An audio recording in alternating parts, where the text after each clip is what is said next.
پرون مې یو ملا لیدو د بدعتیانو ماتوریدي اشعري او لازان ته اهل سنت والجماعت وي دا زموږ په دې ملکونو کې اهل سنت والجماعت هم ډېر سپک شوی هر سړی زه اهل سنت یم نو هغه زما په یو بیان باندې رد کوي ما پکې دا وضاحت کړی چې الله په عرش د پاسه دی څنګه چې د هغه د شان سره ښایي نو هغه ظالم را لګېدلی دی بوډ یې راوړی دی او په هغې کدي ستاسو کتلي نو په هغې له پاسه عرش ویستی دی او دنیا لکه دې درجې بیا موږ ته وایي تاسو مجسمه یې تاسو الله دپاره جسم ثابتوئ ته لږ په بوډ باندې وباسي چې دا ګوره وایي دا ګوره وایي دا د الله عرش نو دې ځکې الله شو زما د عقل ورته وخځېد ای ظالمانو تاسو یعنې د الله دا مسلې تاسو ته ګپ ښکاري تاسو راولګېدې په بوډ باندې طالبانو ته یعنی نقشه جوړې نو دا خو ستا عقل وی ای کم عقله ای جاهله دا خو ستا عقل دی ما ابلوز یو بنیادي مسله ذکر کړې وه چې ګوره دوی چې دا خبرې کوي که موږ داسې وایو دا خو الله د انسان په شان شو داسې وایو دا خو مخلوق په شان شو اصل کې د دوی په ذهن کې دا خبره پرته ده تشبیه ده او زموږ ذهن د دغې نه پاک دی الحمدلله موږ چې څنګه ووایو لکه اوس موږ دا منو چې الله راکوزېږي دنیا اسمان ته ورب الکعبه که ذره برابر زموږ په زړه کې راځي چې د الله راکوزېده به داسې وي لکه څنګه چې انسان راکوزېږي خو دوی ته چې وایي چې الله راکوزېږي ډایرکټ د دوی په ذهن کې دا نقشه راشي یاره داسې به راکوزېږي څنګه چې زه راکوزېږم یو نه یې منم اوس ته رالږي نقشه جوړې د عرش دا دنیا او دا عرش دی او دا راتاو شوی دی الله نو دې ځای کې شو نو بیا دلته وی الله شو او بیا دې ځای کې والعیاذ بالله تعالی الله عما یقولون علوا کبیرا او بیا دا خبره کړې چې څوک په عرش الله مني دا کافرات دي حالانکه امام ابو حنیفه رحمه الله وی څوک چې دا وایي چې زه ما ته پته نشي چې عرش کوم ځای کې دی یا د عرش نه منکر دی یا د دې نه منکر دی چې الله په عرش ته وایي دا کافر دی بدعوه ده کې موږ د امام صاحب په مذهب یو د امام صاحب صحیح عقیده نه مني د امام صاحب صحیح عقیده پرېښودې په عقیده کې د اشعریان ماتوریدیان دي خو د امام صاحب عقیده غلطه اوس غلطه نه وه خو چې عقیده یې صحیح وه نو دوی ول هغه صحیح عقیده پرېښوده بعض ظالمان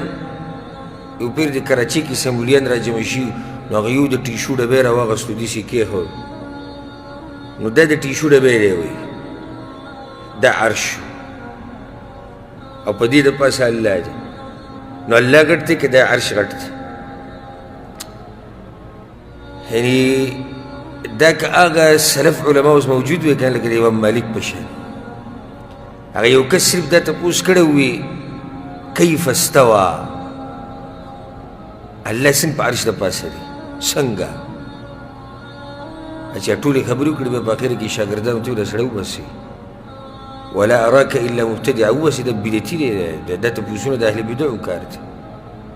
قرآن کې راغلي رحمان په عرش باندې دی بس خبره ختمه شو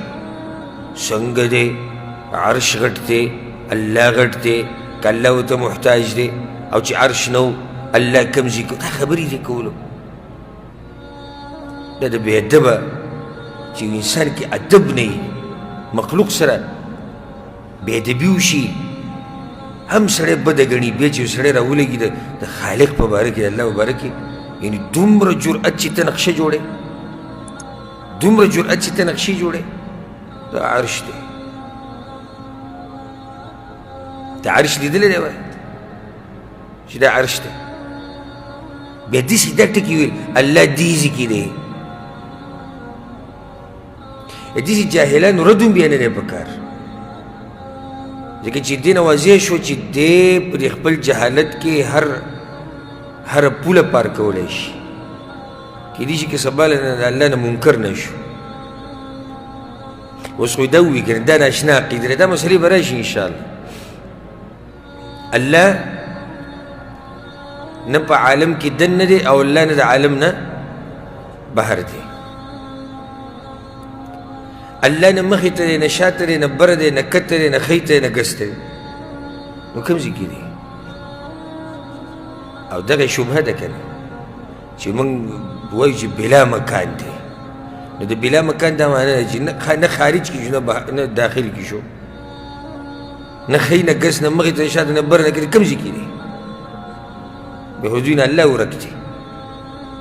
او چې د یو سړي نه الله ورکي لکه دی دومره پټکې په سر کې چې هغه یو دوه درې منی هم پیدا نه ورکوي دا ګډ پټکي یې چوري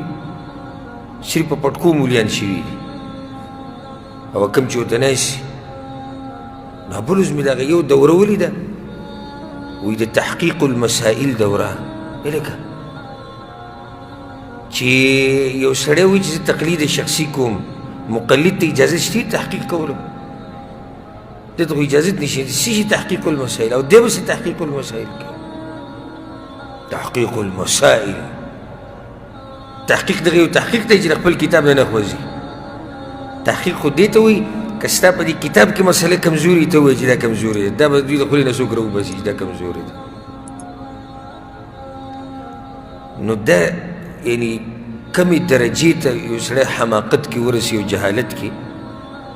چې به د عرش نقشې جوړوي او هغې ته ولاړي او قلم ورسره وي او الله دلته شو نو بیا خو دا دلته شو نو دا دلته شو دا داسې خبرې دي په ژبه د توحید غټې دعوې کوي دا خلک بل خوا د وخت بوتانو ته سجدې کوي دا خلک